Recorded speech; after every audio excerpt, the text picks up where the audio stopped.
Georgia Bulldogs head football coach Kirby Smart met with the media after the first scrimmage here in fall camp. I'm certain he had a lot to say. Let's get into it. Yeah, the temperature made things not as trying, not as mentally tough. I thought the speeds were good. You look back over the years, and the first scrimmage is always a lot of heat, and also they're coming after hot practices, so it's not just that day. It's what's happened the previous 3 or 4 days, and the totality of practicing in 110, 105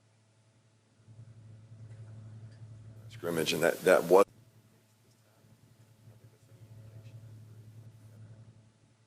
indication of the weather. So they're really competitive drives, several long drives. I was pleased with the effort for the first scrimmage. We didn't tackle exactly great, which is the first time we really tackled live. We've done a little more live tackling than we have in the past, so we did do some prior to the scrimmage. But I was really pleased with the effort on special teams. I think that's where we set ourselves apart in scrimmages, because we do the special teams within the scrimmage, and we didn't have. We have guys competing for spots on those units, and I thought they competed really hard. So I was pleased. Some silly procedural penalties both ways, but pleased with the effort of both groups. We're just not where we need to be yet. Well, you like the way that sounds. I mean, it sounds like they got after it, which is always a good thing, and nobody got hurt. At least nothing's been reported so far. I haven't heard anything in the days since the scrimmage, so that's really good news. And I mean, what are you going to do about the weather? I mean, the weather is what it is. It comes and it goes. It's hot and it's not hot, and you still got to go out there and give your max effort. So the fact that it wasn't super hot during the scrimmage, and that they didn't have tired or heavy legs because it had been hot, well, at least they showed up and gave great effort. That's what you would expect if you've got more fresh legs, right? And the point there about special teams and how important it was to what they were doing in the scrimmages and throughout camp as they find new starters on those units, that's key, because I don't think there's a game on the schedule this year where Georgia is not going to have a special teams advantage, probably in all 3 phases of the game. So that's something that they really, really need to take advantage of, because there are so many hidden yards in the special teams game that can make a difference in a football game. So I'm happy to hear that that's something that they are really focused on, even live in the scrimmage action. Coach, of all the first and second year players, like you've talked about a lot, typically you hear that, guys make the most improvement between the freshman and sophomore years. Are you seeing that as a whole with some of these younger kids? I guess you're talking about second year players. In some cases, we had some guys that were injured a little bit last year and didn't get to see them as much, and now they're getting more reps. The guys who play, they still have a lot of growth. We have freshmen who played last year that are still seeing growth. But I'm very pleased where that group is. Yeah, this team's very young, and that growth from year 1 to year 2 is something that's going to be important. But it's just like Kirby said there, they're not going to stop improving. They're going to have to continue to grow. That's how young they are. It's not like they're going to learn it all and then be ready to go. These dudes, there's stuff they haven't seen yet on this level, because they are still so young as a unit, as a whole. So it is good to hear him say, though, that they are progressing and he's happy with where they are. Yeah, Coach, I wanted to ask you about the 2 summer enrollees, Thomas Blackshear and Rayshon Deakins. What have you seen from them in their first practices? Yeah, they really worked out hard all summer. So it's like, in the olden days, those guys would have shown up in August. So they show up in the summer, but they're late. But they show up in the summer, which is really not late, because we're doing more in the summer than we've ever done to get these young guys ready. So I feel like because they've done so much in the summer, they're allowed to walk, they're allowed to meet, they're allowed to do all these things, condition. They're probably like our mid-years were in the spring, where it's a little bit of a shock to them, the tempo of practice, the volume of practice. Thomas is dealing with a growing injury that's been nagging, and so he's not able to take his rep load. He's fighting to stay healthy, and camp's not a good time to be fighting that fight, because there's no you get 1 day off a week, and it's like, okay, I'm back out there every day. So he's flashed and done some things on special teams, and Dink is a good football player. He's good. He's young. He's still learning, but he's instinctive and he understands football. Talking about those young guys, that was a question directed strategically or directly at those two young guys that were summer enrollees. And Coach he tried to sort of set the table for you there, because the trend is that everybody enrolls mid-year if at all possible. And so you want to get as many of those dudes on campus as possible so they can get into the program, get ready for spring, get in the weight room, get at the training table, right? Start to change their bodies, as it were, while they learn. So these guys missed out on that spring action in terms of access to the facilities and things like that. But really, they're just coming in at a time when Kirby was in school, would have been early because they came in the summer as opposed to August. So it's all relative, but if they're out there giving it their best, hopefully Blackshear won't miss a lot of time with that soft tissue injury. Hopefully he can get back up to speed pretty quick. But that's just one of those things that sort of slows your progress. So hopefully it'll get out of the way, but hopefully they can get back out there and get his full workload in and just continue to learn and grow and be ready to go down the line if they are needed. Kirby, I wanted to ask you about the center situation. Drew Bobo seems to be in that number one spot, but what's going on behind him? I hear Malachi Tolliver might be battling with something right now, and Dontrell Glover, Cortez Smith. How are those guys kind of coming along at learning that spot? Walt Claire Flynn as well. Yeah, all those guys are competing and battling, doing a really good job there. Drew's been great for us, very consistent, understands it, leads it, covers down, great shape, great effort player. There's a battle there behind him. Malachi's dealing with an ankle. But those guys are all competing and really proud of where they are. Walt Claire had to push through some pain and injury Saturday, and he was able to do that. Cortez is on time, on schedule for a freshman O-lineman to be as consistent as he is. And then Dontrell's done a good job just going in there and snapping and providing us some backup ability. Now, that may not seem like a big deal, but he rattled off at least 4, maybe 5 different names there of guys that are taking reps at center. That is such a crucial position on the offensive line. So moving forward, I can't imagine that they're going to maintain 4 or 5 deep at the position as we move down the road a year or 2 or 3. But the idea that you have that many dudes that have done it, that can do it, that understand what you're trying to do at a position that is so vital, that is real quality depth. I mean, he talked about Cortez there, who is a freshman. He's the guy that I think is going to be, out of all of those, the one that might be the next pop in terms of he could be a highly drafted player, stuff like that. And I don't mean to sell the other guy short. I'm just saying he's a natural center. But to have that many guys that can play that crucial position, that's impressive. I mean, honestly. So hopefully we don't have to worry about injuries at that position this year, but it's good to know that there are a lot of people who could step in if they had to, and that just makes you feel better. What has Josh McCray been able to do, and how far behind is he because of the time he missed? Yeah, I don't know that he's behind. I think the biggest thing is just getting him in shape, caught up to speed, reps, volume, pickups, words, all those things, and he continues to push to get where he needs to. Well, that's good. I had heard and had to answer a few questions about where is McCray, what's his situation. Last week we learned that it was really just he had a cold or he was under the weather, feeling a little sick, and he's come back from that, it sounds like, which is great. Not something that's going to linger and really make him miss more time. So the rest of that stuff he can catch up in walkthroughs and meetings and then apply it on the practice field. So as long as he's healthy enough to get back out there and put it to work on the field, then I think it's steady as you go for McCray. I look forward to seeing what he can do for the Dogs this year. Two-parter for you, Kirby. You mentioned McCray. Can you give us an idea what the running back room's shaking out at? You guys have done a little committee work. I know you built some depth there. And then secondly, when she was in here last week, you mentioned Cole putting on a little bit of weight and what he might be doing now, how he's looked. Yeah, Chris does a good job for us. He's very talented in different facets. He can stack back, play inside backer. He can play on the edges.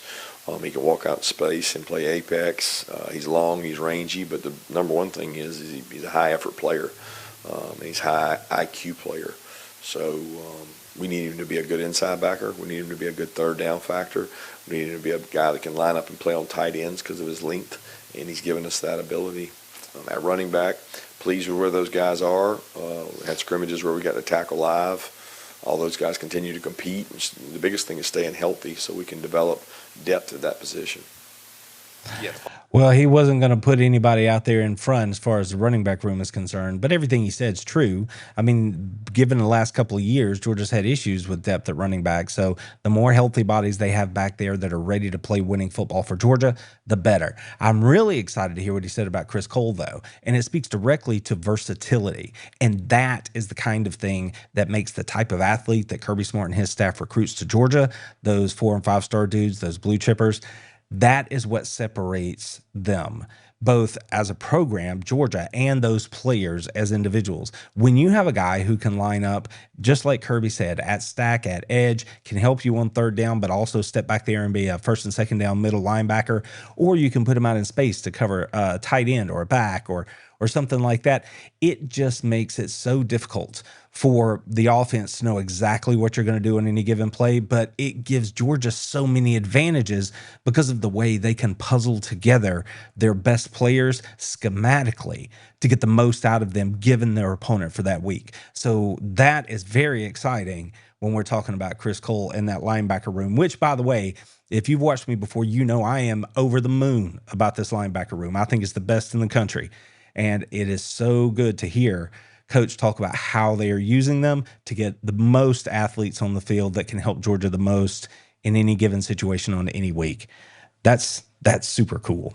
Follow up on the running backs. Where have you seen, I guess, the biggest growth from Nate FRAZIER, from where he was last year, another guy who got here in the summer, to where he's at now going into his 2nd year? His knowledge and pickups, 3rd down, pass pro, knowing when I can get in, when I can get out, when I have to stay in and protect, how I protect. The knowledge and understanding of that is not having to rely on the quarterback to tell him.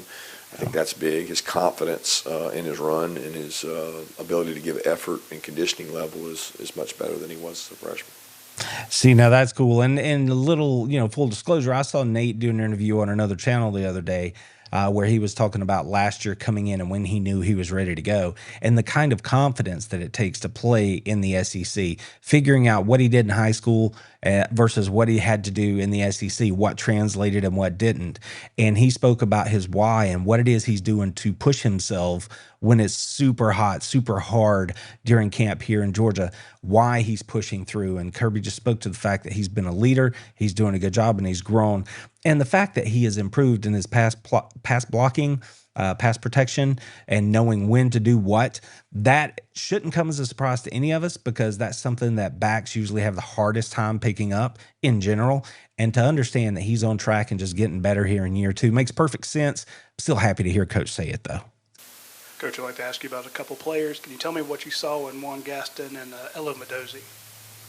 Yeah, Juan's got to get in better shape. He's a talented player, but he plays a lot of snaps, and as his volume goes up, he struggles to sustain, which is usually the case with freshmen. They just can't handle the volume that the practice load that they get, and he's growing at that. He's lost 25, 30 pounds since being here, but he continues to work hard and work with the 1s and the 2s in pickups, pass pro pickups, and the different things he has to do. Elo's still finding his way in the defense in terms of knowledge, understanding leverages.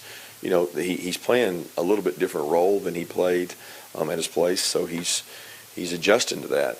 I love his work ethic. I love the way he competes. He's twitchy, and he's going against 2 good tackles every day in our guys. Okay, so Juan GASTON, I had said before that they looked the part.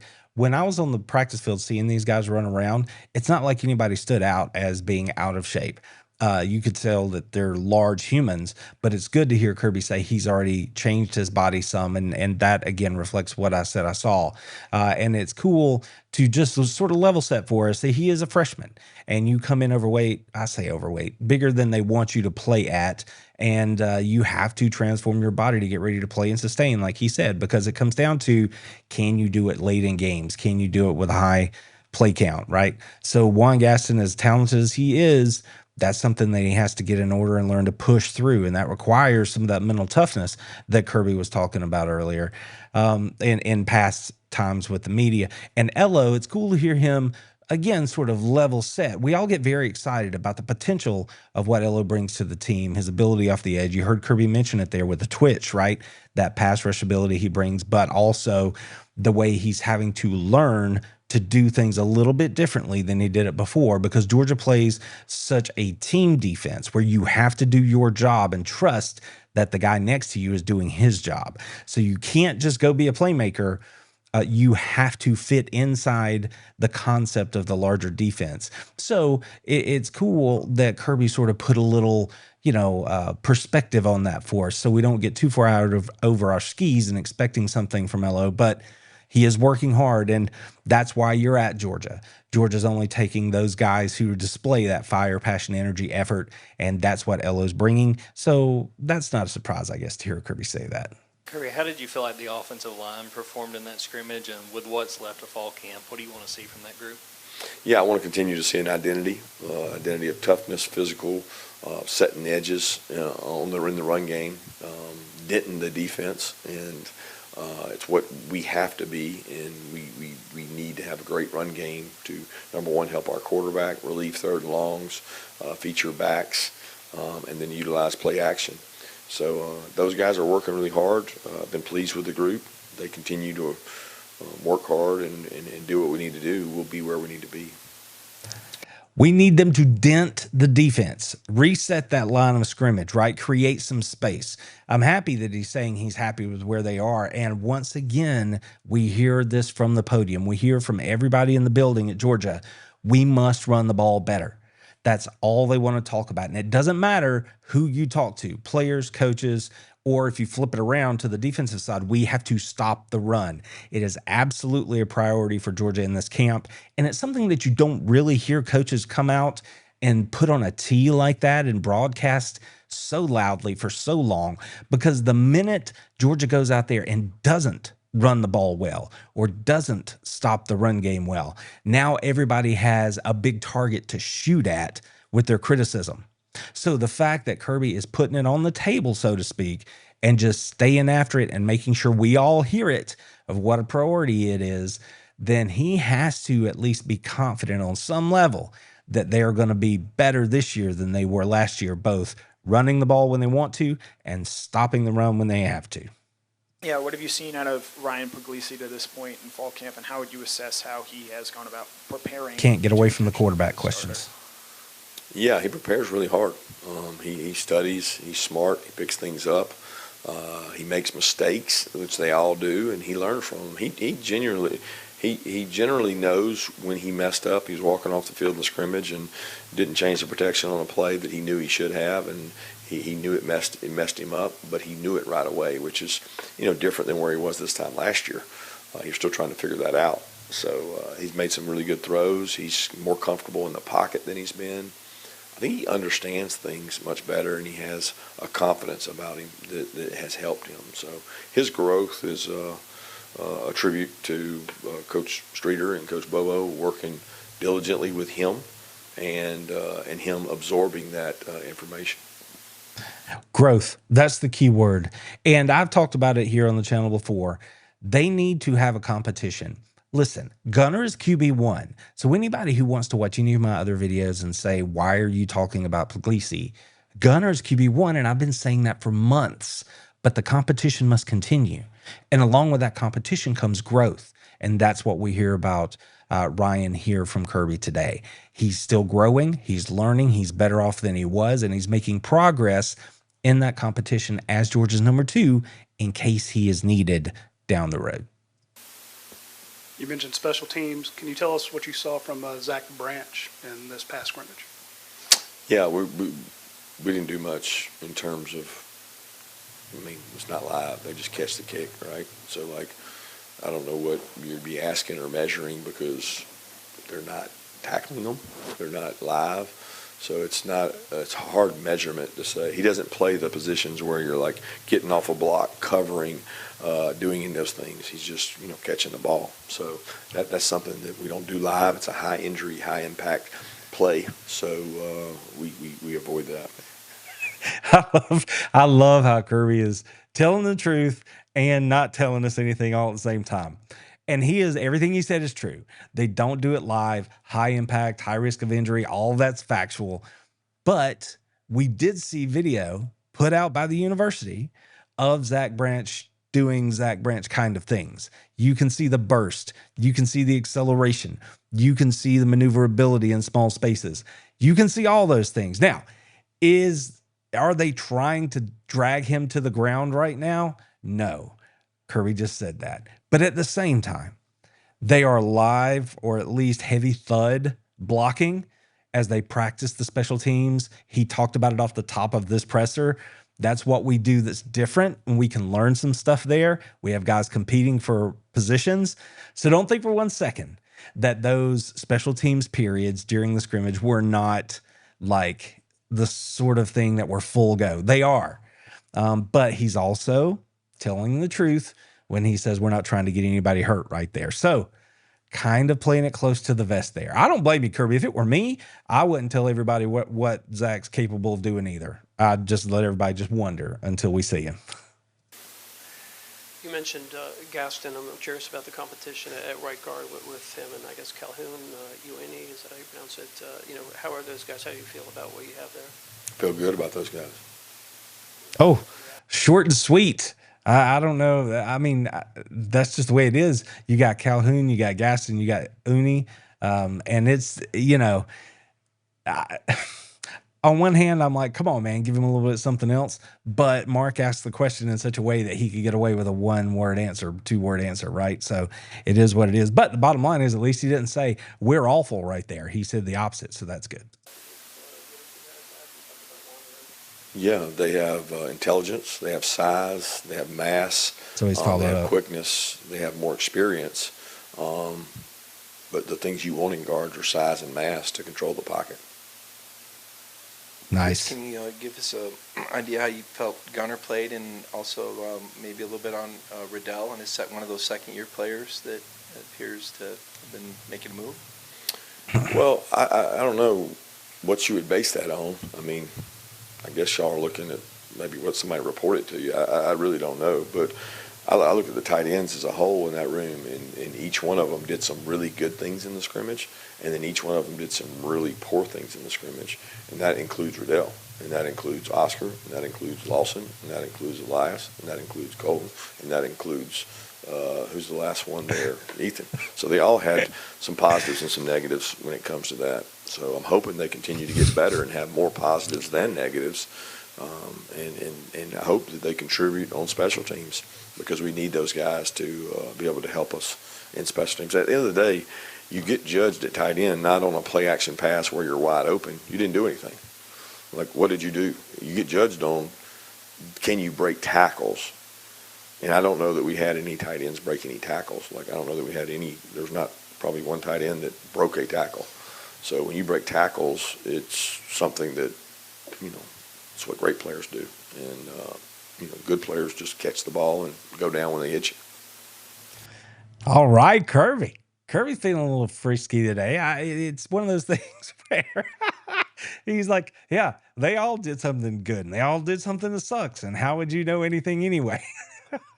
Oh, I'm sorry. I just enjoyed that very much, because it's very much coach speak, but it's also very much Kirby Smart, just like that bit at the end there was, where he, through the media, is telling that room, listen, I don't know what you heard, but it's not good enough, and we're going to reset this thing a little bit. So he noticed that at the very end, that's what great players do.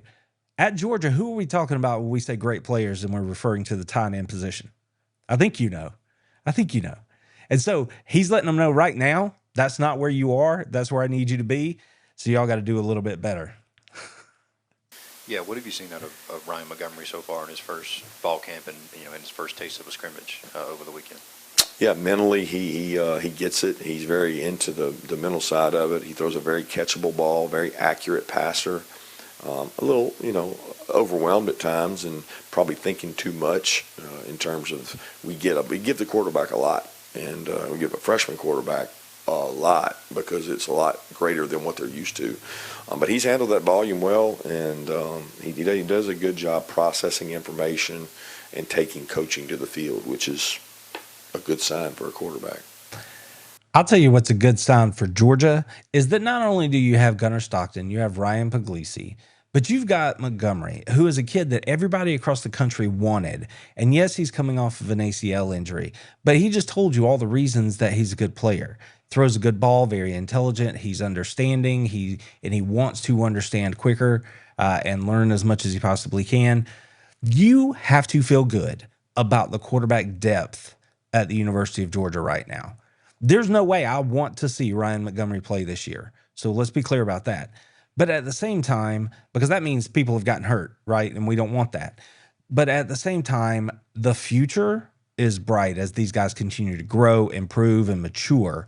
And it's, with Curtis coming in this recruiting cycle, that room's only going to get better. So if you're a Georgia fan, you have to love that. Yeah, Travaris Robinson was telling us last week how Ellis came in with very high expectations internally from himself. How have you sort of seen him deal with those expectations, and what are you looking forward to him from this upcoming sophomore season?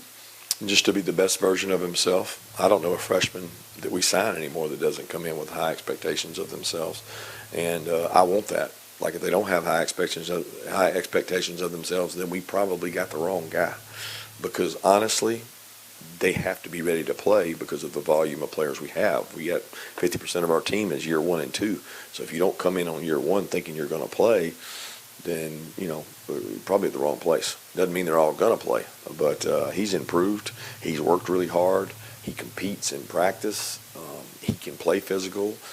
He doesn't always do it. He needs to do it more consistently, but he is not shy or afraid of contact, and he's got ball skills. He makes plays on the ball a lot, and that's a big part of being a corner. And there it is. Kirby told you everything you need to know about Ellis Robinson. Told you about the mental makeup. Then he told you about the fact that he can be physical. He's not afraid to be physical, but he needs to be physical more often because his ball skills, don't even worry about it. The kid's a playmaker. That's the only thing that's keeping Ellis Robinson from just locking it down for Georgia right now, is his consistency and how physical he plays the game. When that switch clicks for Ellis, then it's Ellis Island all day. Kirby, we've seen with some of the photos of JJ on the defensive line with the blue Guardian cap. Just what have you seen from him as he gets ready for his freshman year? Yeah, he's growing up. He's learning technique, plays hard. Football's important to him. You always see him out there doing extra work after practice. He's one of the kids, that wasn't born and raised in the States. So he doesn't take this opportunity for granted, and that's a key ingredient to success. Oh, you got to love that. You got to love the fact that he knows he needs to make up some ground because he didn't grow up in it the way a lot of American players did. So J.J. HANNE is out there putting in extra work. He's trying really hard, giving effort, the will and effort to go learn and do extra to improve. That's why he's wearing that blue Guardian cap as much as anything else. You guys had ADRIAN MADDOX in the spring. How has he kind of picked up this preseason in terms of his development in your program? Yeah, I think he's learned. He's more comfortable in the defense. The checks, the things we put on a safety are probably greater than any position outside of linebacker and quarterback.